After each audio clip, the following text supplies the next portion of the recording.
Operator Satuan Kobra bersama unit penyerang dari Resimen Senapan Bermotor ke-429 Rusia melancarkan serangan terhadap sebuah benteng pertahanan militer Ukraina. Rekaman momen serangannya diunggah di Telegram Jumat 13 Juni 2025. Serangan diawali dengan pelemparan granat yang berhasil melumpuhkan posisi pertahanan sehingga pasukan Rusia dapat merangsek dan menangkap seorang prajurit Ukraina yang tengah bertahan di dalamnya.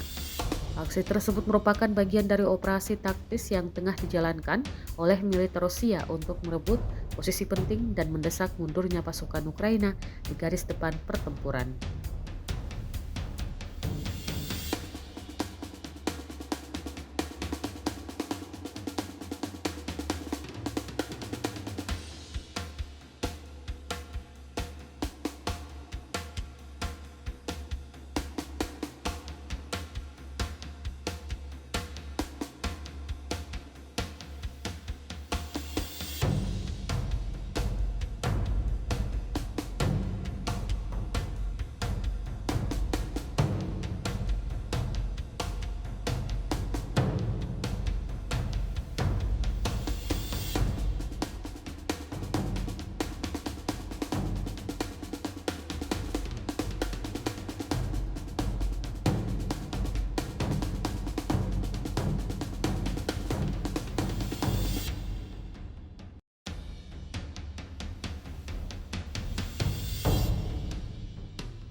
Download Tribun X sekarang, menghadirkan lokal menjadi Indonesia.